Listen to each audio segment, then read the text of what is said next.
사람들은 다라고 말할 수는 없겠지만 대부분의 사람들에게는 취미가 있습니다. 취미. 근데 그 취미 생활하는 거를 가만히 이렇게 보면 그 사람이 좋아하는 것, 즐거워하는 것들이 대부분 취미 생활로 하고 있죠. 하기 싫은 것을 취미 생활로 하는 사람은 없습니다. 자기 자신이 좋아하는 것, 하면 즐거운 것, 이걸 취미 생활로 하고 있어요. 그런데 살면서 그렇게 내가 좋아하는 일만 있느냐? 그렇지 않죠. 우리가 살다 보면 좋아하지 않는, 하기 싫은 이런 일도 우리 앞에는 있습니다. 근데 그때 하기 싫다고 해서 안 할 수가 없어요. 하기 싫어도 해야 되는 상황이 있단 말이에요. 또 반대로 아무리 내가 좋아하는 일이라고 할지라도 하면 안 되는 것도 있어요. 반대로. 이것처럼 우리가 살아가는 데는 이 모든 것이 양면적인 것들이 존재하는데 세상 사는 것이 그렇다고 할지라도 우리가 예수 믿는 그리스도인으로서도 마찬가지죠. 우리가 신앙생활 자체가, 여러분 한번 이런 질문을 1부 때 해봤는데, 여러분 신앙생활 하는 것이 여러분 좋습니까? 여러분 신앙생활이 즐겁습니까? 이게 즐겁다면, 내가 신앙생활하는 것이 즐거우면, 좋으면 예배도 즐겁고 봉사와 헌신도 즐겁고, 그런 거예요. 내가 좋아하면. 그런데 좋아하지 않더라도 해야 될 일이 신앙생활을 하다 보면 따라오잖아요. 생기잖아요. 그걸 우리는 희생, 헌신이라고 말하는 거예요. 그래서 우리가 신앙생활을 즐겁게 하려면 내려놓을 줄도 알아야 돼요. 그래야 신앙생활이 즐거워집니다. 하고 싶은 일만 찾아가면 즐거울 것 같죠? 안 그렇습니다. 하고 싶지 않은 일도 감당했을 때 그 기쁨은 내가 좋아하는 일을 했을 때의 즐거움보다 더 그것이 배가 늘어나는 경우를 경험할 때가 있어요. 여러분 직장생활 어떻습니까? 좋아서 하는 직장생활도 있겠죠.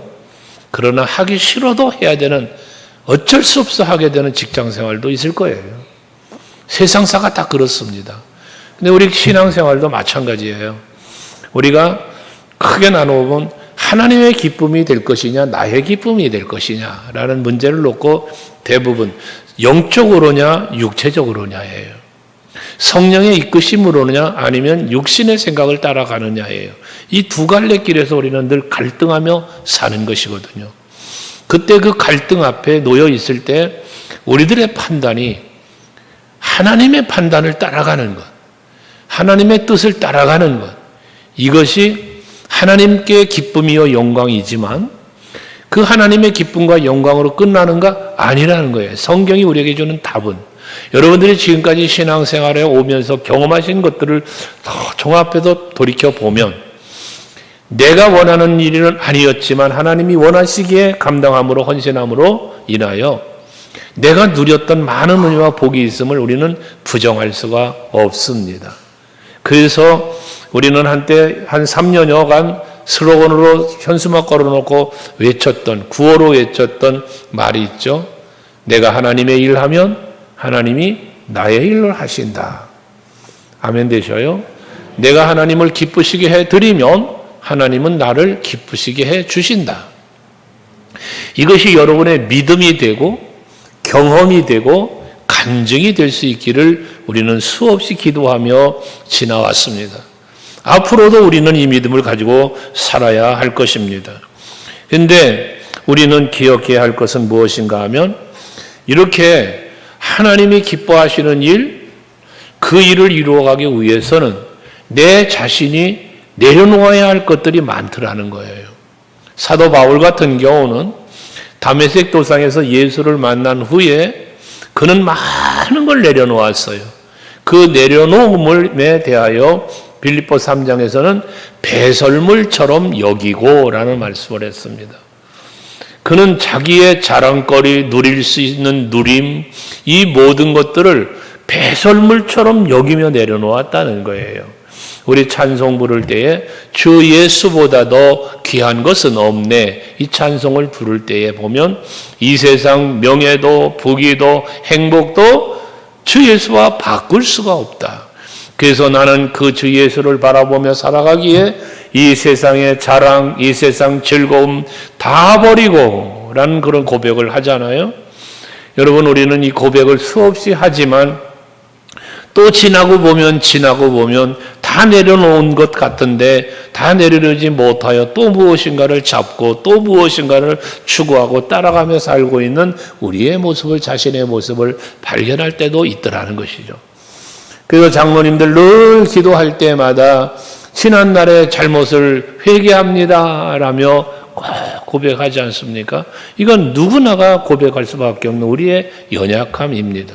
그런데 그럼에도 불구하고 하나님께서는 우리들을 들어 쓰시길 원한단 말이에요. 그렇게 약한 나를 들어 쓰시기를 원하는데 하나님이 들어 쓰실 때에는 태가심도 있지만 능력 주심도 있다는 사실을 우리는 잊지 말아야 합니다.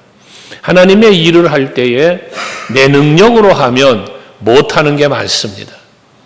할 수 없어요. 없는 게 많아요. 그러나 하나님이 공급해 주시는 능력으로 감당해 나가고자 할 때에 하나님은, 하나님의 일은 우리가 이루어가는 거예요. 왜? 내가 하는 게 아니라 하나님이 하시기 때문에 그런 것입니다. 오늘 성경에도 보면 유다가 지파를 앞장서 올라갈 것을 말씀하시면서 2절에 보면 내가 이 땅을 그의 손에 넘겨 주었노라 라고 말씀하잖아요. 지금 모세가 죽었어요. 그 뒤를 여호수아가 이어서 이스라엘 백성들을 이끌고 가나안을 점령해가는 과정에 요단강을 가르고 여리고를 무너뜨리며 나아가는 중에 여호수아마저 죽었어요. 그러니 이스라엘 백성들의 마음에는 두려움이 찾아와요. 저 가나안 족속들 가지고 싸우고 저 땅을 차지해 가야 할 텐데 이거 누가 먼저 갈까? 이전에는 광야는 모세가 이끌고 왔어요. 지금 이 가나안을 점령해 들어가는 길은 여호수아가 이끌고 왔어요. 근데 죽어버리니 누가 갈까 그 말이에요. 그런 두려움이 있으니 하나님 앞에 여쭤보는 것 아니겠어요? 누가 먼저 올라갈까요? 라고 묻는 거예요. 그때 하나님께서는 망설임 없이 유다가 올라갈지니라라며 유다를 지명하여 세우셨어요. 그리고 하신 말씀이에요. 2절 내가 이 땅을 그의 손에 넘겨 주었노라. 이건 뭡니까? 하나님께서 이미 약속한 땅이요 하나님께서 차지할 수 있게 해 주심에 대한 약속과 성취가 있을 것을 말씀해 주는 거예요.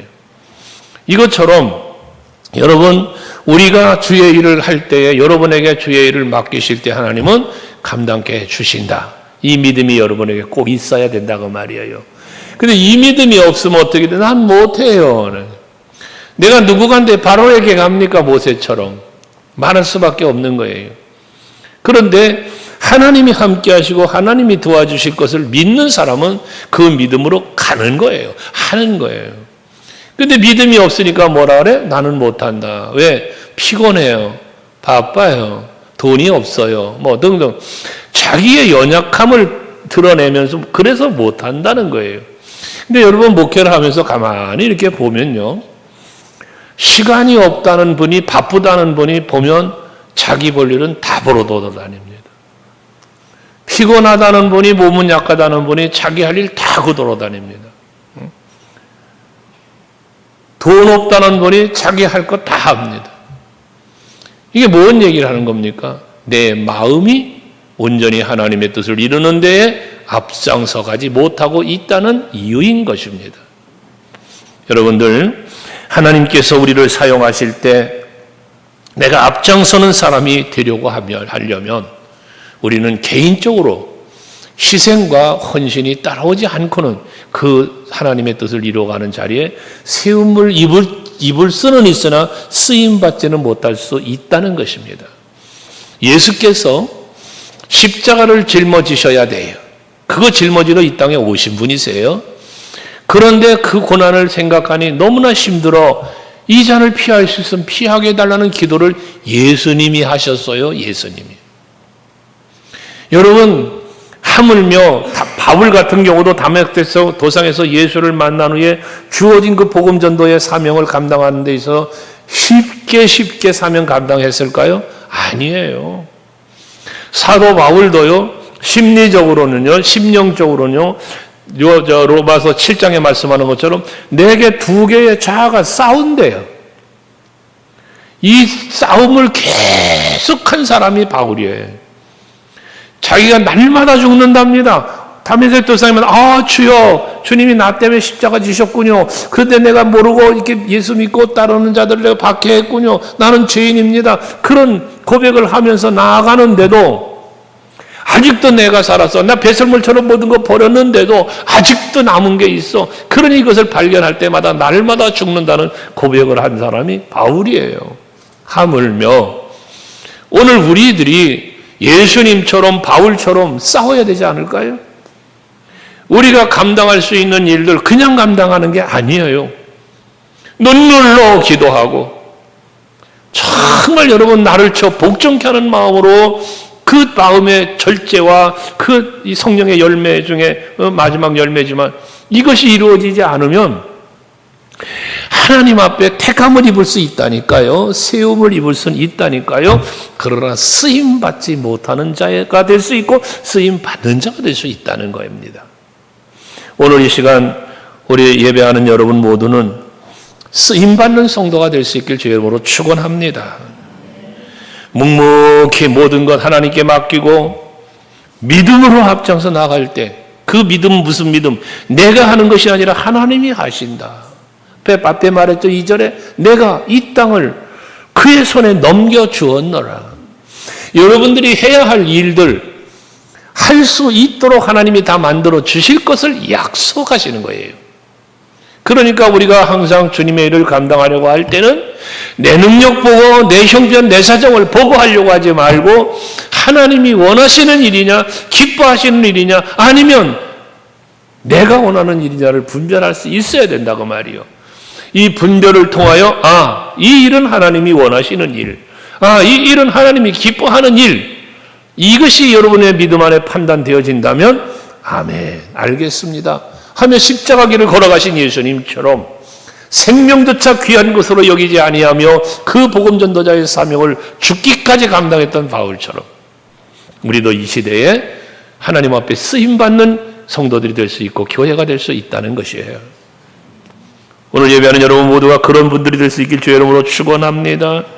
우리는 영적인 전투의 시대에 살고 있다는 말을 합니다. 그럼 이 전쟁이라고 하는 것은요, 누군가가 앞장서가야 합니다. 지휘관이 됐던 병사가 됐던 누군가는 앞장서 나아갈 때에 여러분 전쟁은 이기게 되는 거예요. 이길 수 있는 거예요.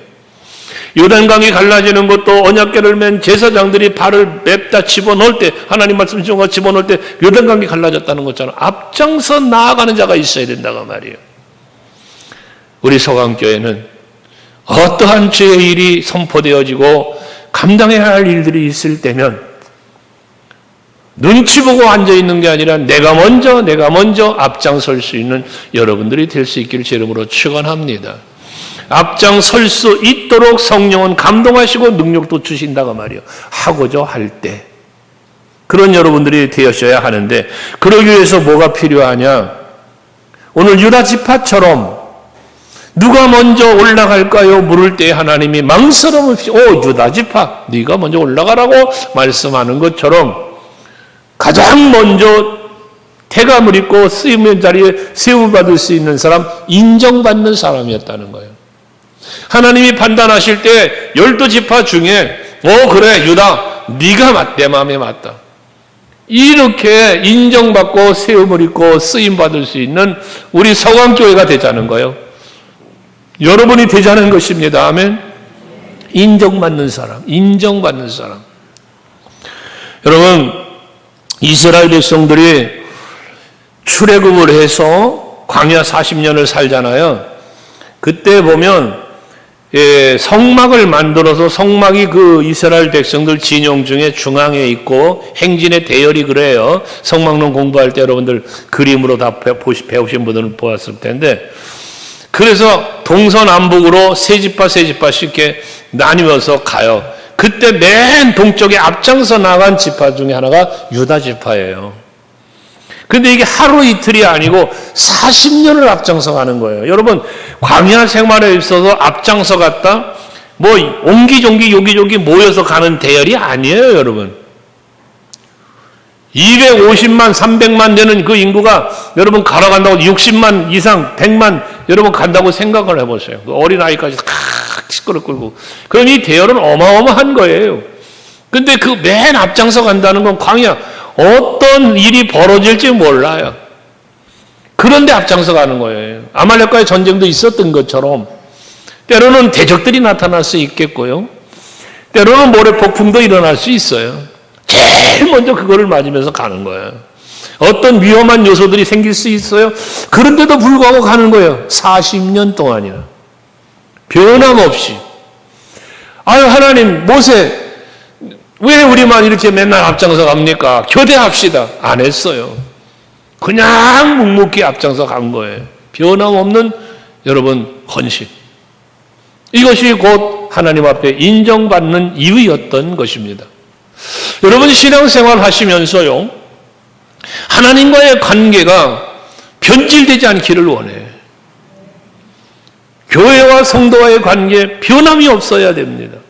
이래서 배신하고 저래서 배신하고 등 돌리고 떠나고 여러분 상처받고 그러지 말란 말이에요. 언제나 하나님은 내 편, 하나님은 나는 하나님의 편, 하나님과 나는 하나, 머리 대신 예수를 중심으로 된 우리는 지체, 이런 변함없는 신앙, 변함없는 마음으로, 변함없는 믿음, 변함없는 소망, 변함없는 사랑, 이런 모습으로 하나님 앞에서, 교회 앞에서, 사람 앞에서 살아갈 때에 하나님께도 인정받고 사람들 앞에도 인정받고 교회에서도 인정받는 것 아니겠습니까? 우리가 살다 보면, 주의 일 하다 보면 힘들고 어려운 일이 있을 수 있습니다. 어려운 일을 만나서 내가 어떻게 할까? 내가 감당이 안 될 때면 도울 사람을 찾게 돼 있어요. 여러분들 그렇지 않나요? 기관이 봉사하든 구역이 하든 개인이 하든 무엇을 하든지 간에 뭘 하려고 하다 보면 내 힘으로 붙일 때가 있어. 그러면 누군가를 찾게 돼 있어요. 도움의 손길을. 그때 누굴 찾습니까? 인정할 만한 사람 찾는 거예요. 합당한 사람을 찾는 거예요. 여러분에게 여러 번 간혹 말씀드렸던 부분 아닙니까?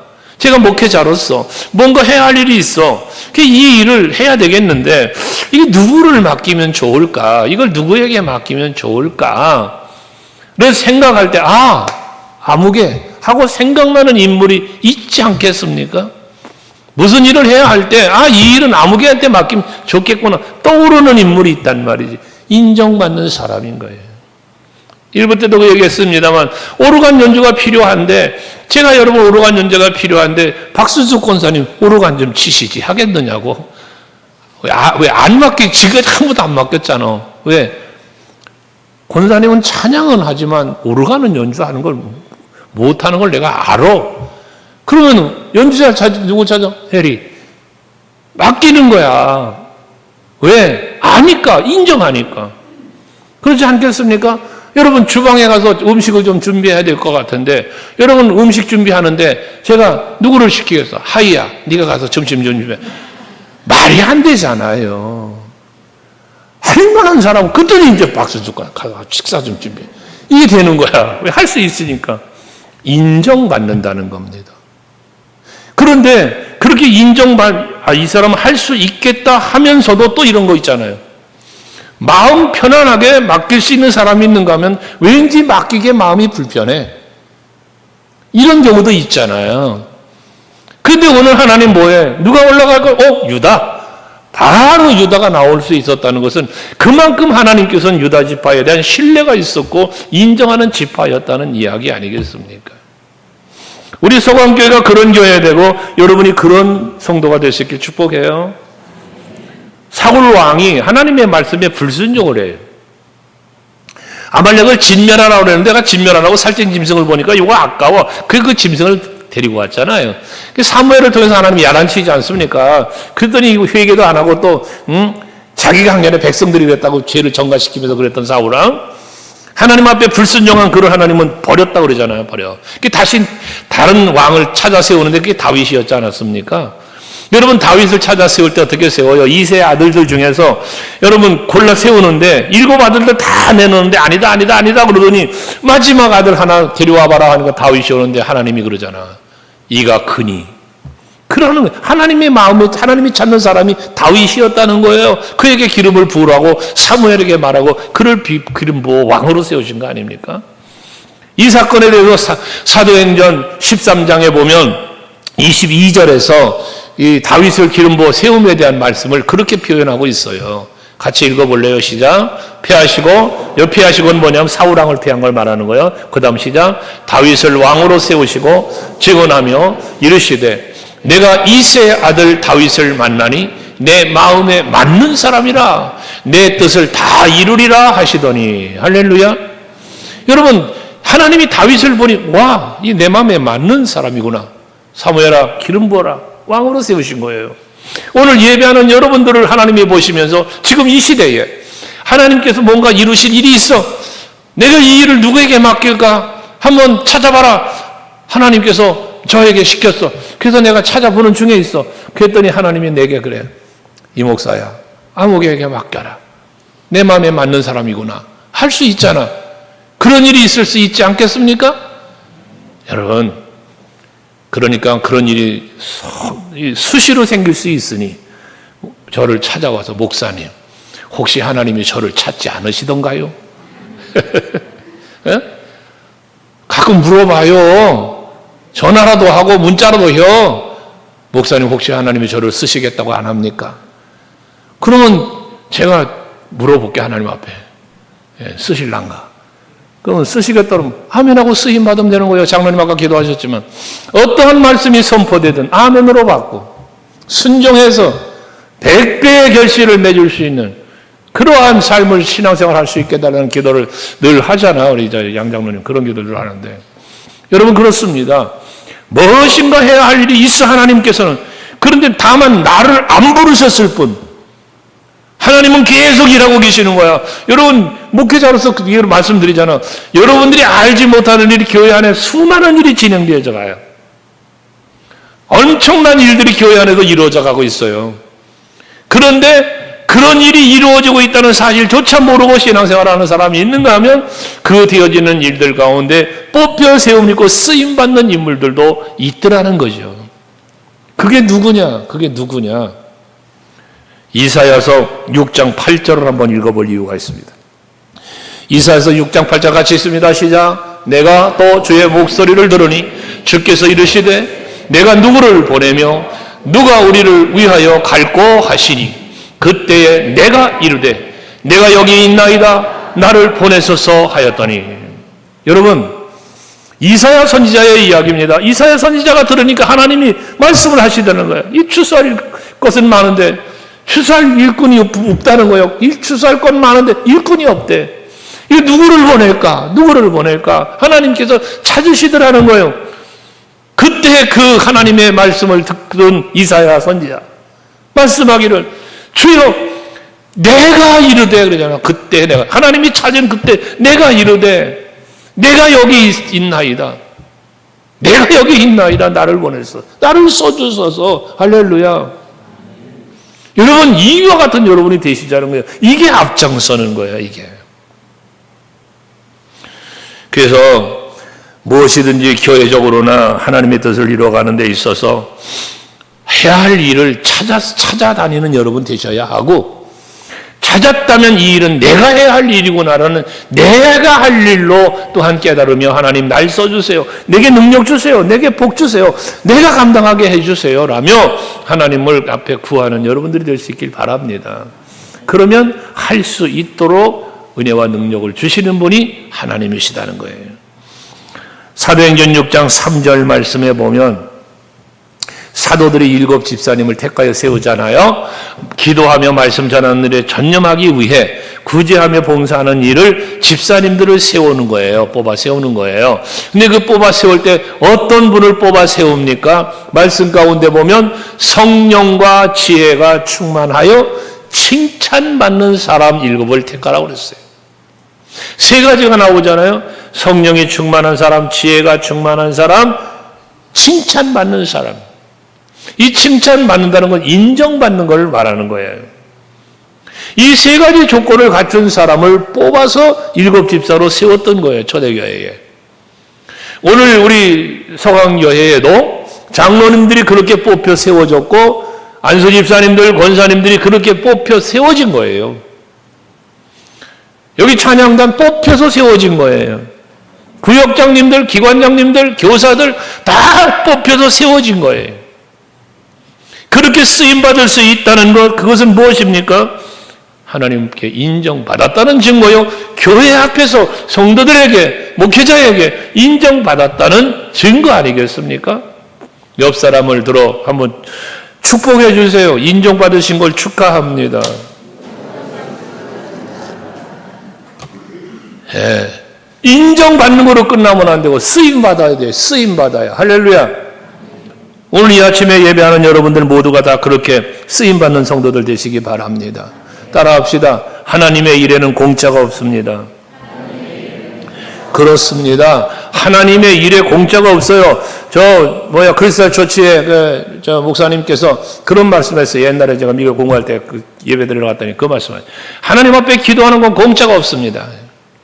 하나님 앞에 기도하는 건 공짜가 없습니다. 여러분 그렇습니다.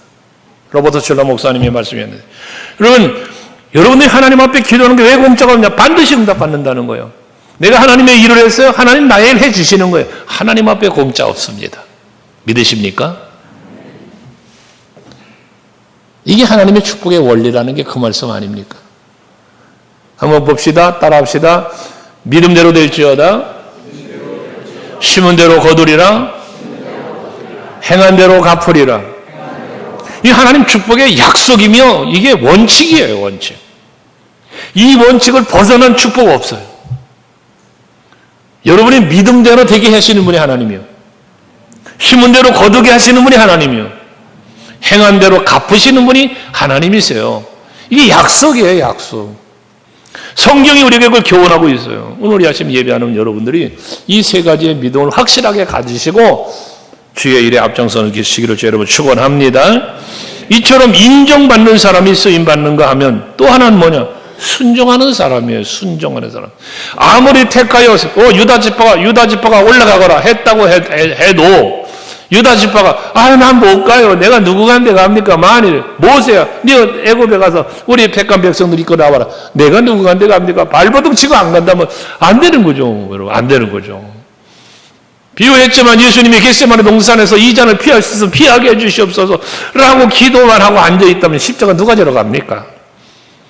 그러나 내 원대로 마시고 아버지 원대로 하옵소서라면 일어나 함께 가자. 졸며 주무시고 계신 제자들 깨워 그 십자가를 지러 가셨던 예수님. 거기 하나님 뜻이 이루어진 거죠. 마찬가지입니다. 누구든지 나를 따라오려거든 자기 십자가 지고 날 따라와라. 이 따라와라 뭐 십자가 지고 따라와라.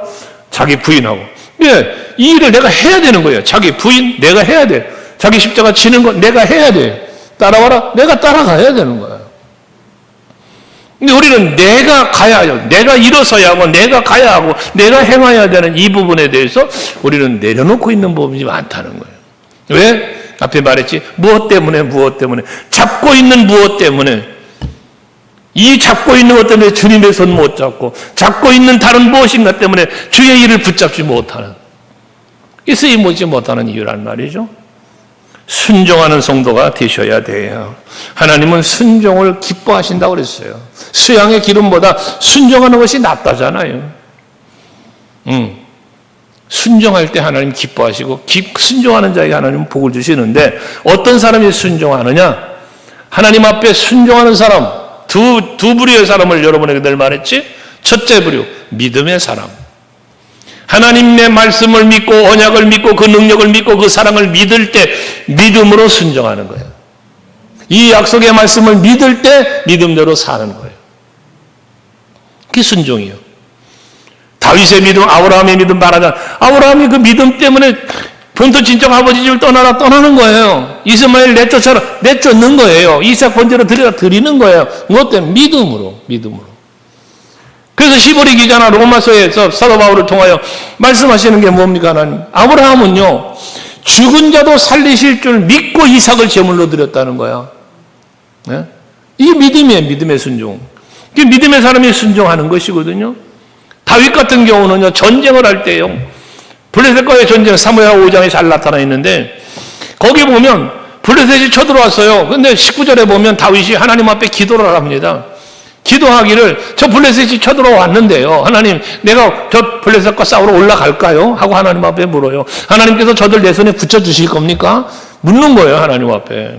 이 붙여주신다는 건 이기게 해주신다는 거예요. 오늘 2절에도 네 손에 넘겨주었다는 것처럼 그런 거예요. 그랬더니 하나님 올라가라. 내가 저들 내 손에 붙여주마. 라면서 여기도 넘기시라는 표현을 했잖아요. 그러니까 싸우러 간 거예요. 이겼어요. 순종이에요, 이게. 근데 23절에 가보면 블레셋이 다시 쳐들어왔어요. 또 쳐들어온 거야. 그래서 하나님 앞에 또 물어봤어요. 올라갈까 말까 또 물어보는 거예요. 그랬더니 이번에 하나님 올라가지 말아라 라고 말씀하시는 거예요.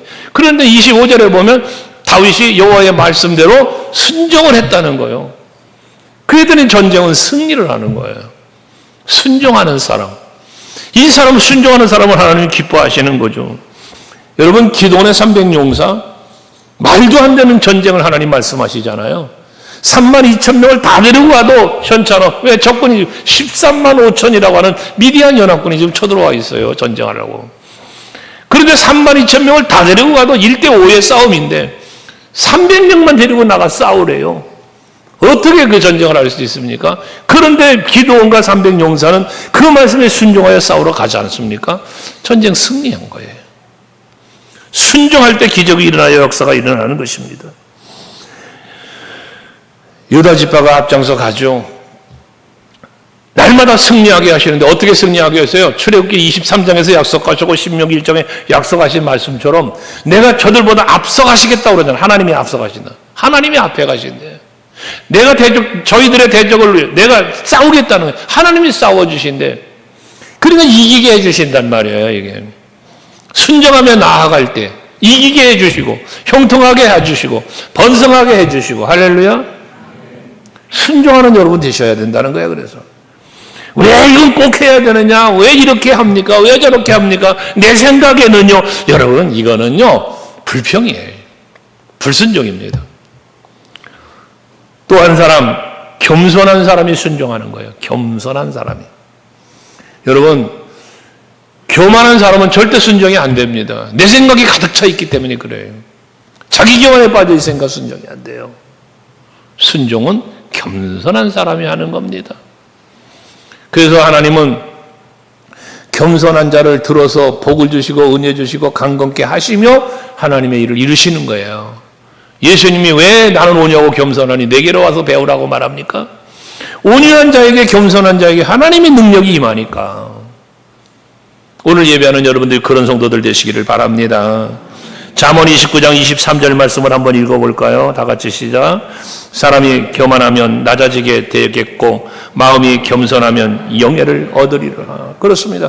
겸손하면, 하나님께서 겸손하면 영예를 얻게 한다는 게 뭐예요? 범사가 잘 되게 한다는 게 높여주신다는 거예요. 그러나 교만한 사람은 뭐예요? 낮아지겠고.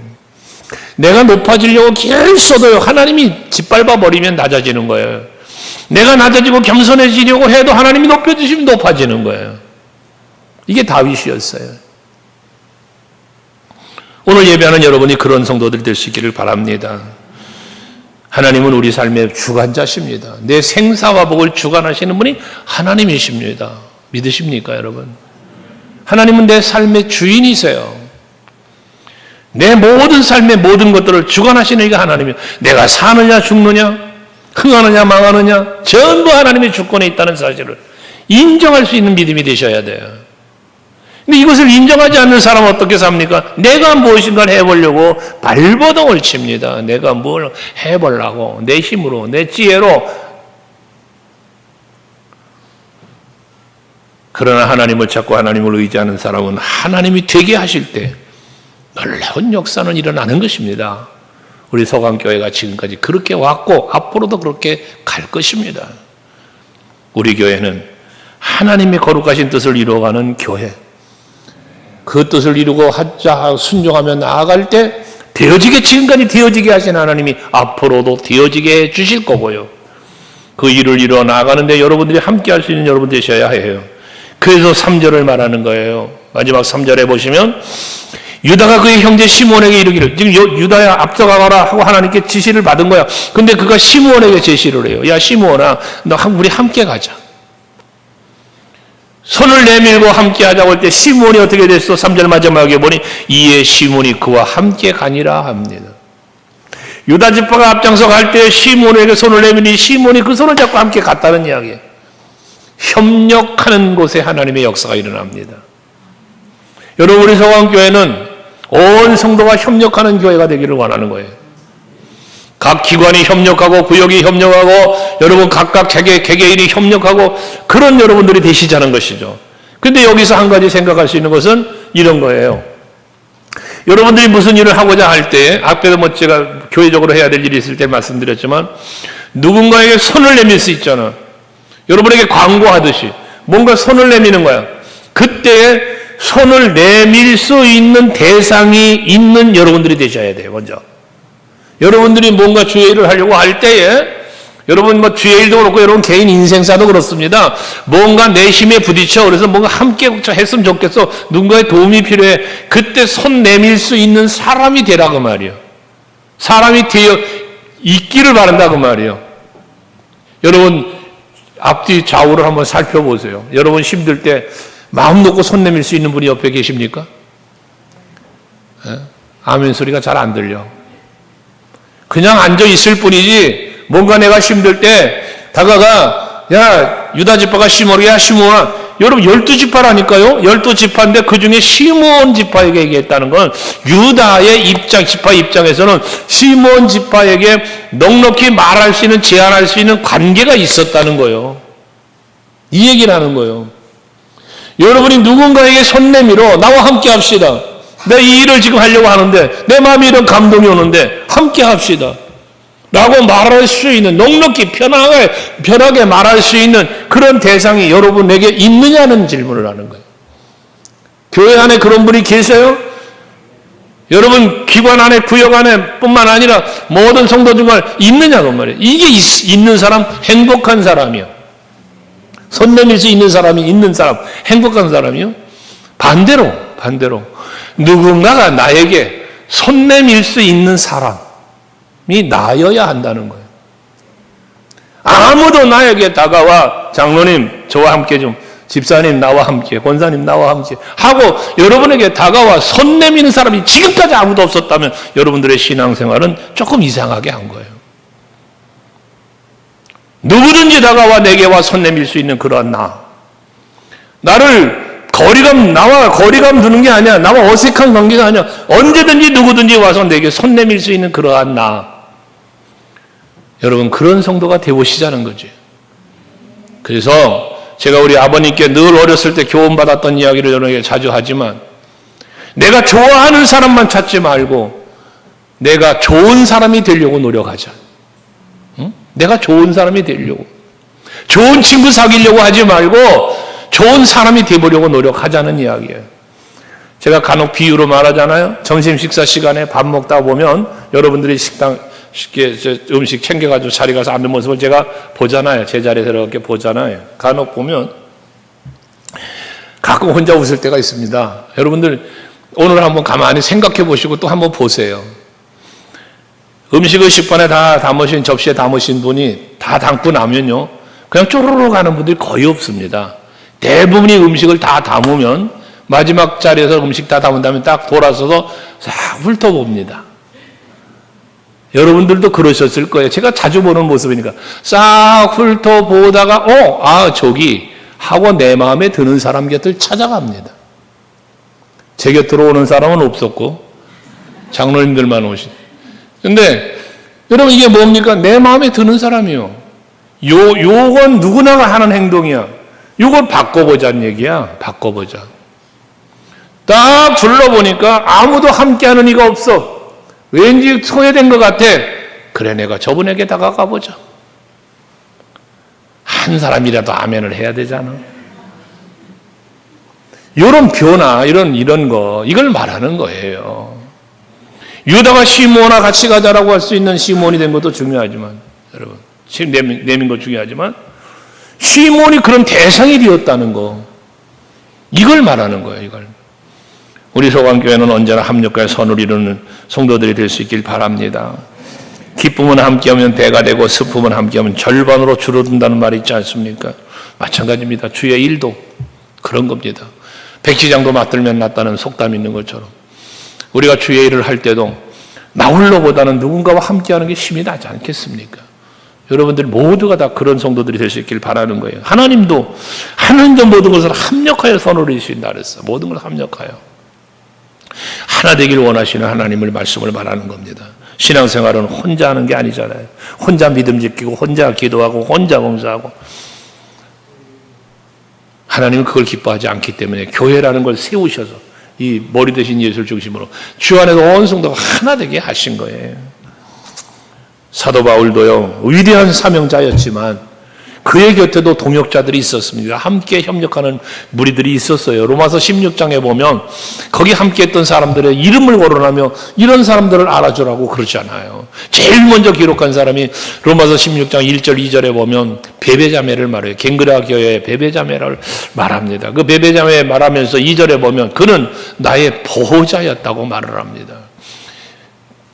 보호자라고 바울이 나의 보호자라고 말할 만큼 바울을 살펴준 여인이 베베자매였던 게 갱그라 교회의 베베자매. 그 16장 3절 4절에 보면 브리스 아굴라 부부를 이야기하는데요. 저들은 나의 동역자라고 표현을 합니다.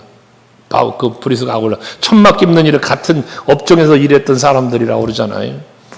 그러니까 천막을 만들면 어느 곳으로든지 복음 전하기 위해서 이동하 같이 따라다니는 거야. 브리스가 아울러 바울이 가는 복음 들고 가는 곳에 항상 따라다니는 거야. 그러면서 천막을 치면 그게 교회였어요. 거기가. 그런데 그 시대는 어떤 시대? 핍박과 모든 박해가 얼마나 심했던 시대입니까? 순교자들이 나오는 그런 시대 아니야? 근데 여기 교회가 된다? 얼마나 박해를 받은 거예요? 그걸 무릅쓰고 바울의 동역자가 된 거야. 그래서 뒤에 4절 말씀에 보면 바울이 그들을 브리스가 아굴라 부부에 대해서 말하는 거 아닙니까? 같이 읽어요. 시작.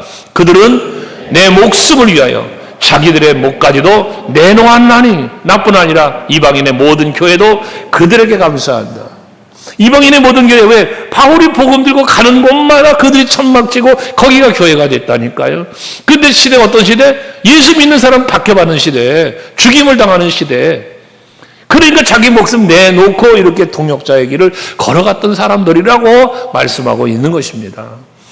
이런 사실을 아니까 바울도 자기 자신에게 맡겨진 사명 그리스도의 복음을 증거하는 일에는 내 생명조차도 귀한 것으로 여기지 않았다는 그런 고백을 바울도 할 수 있었던 것 아니겠습니까?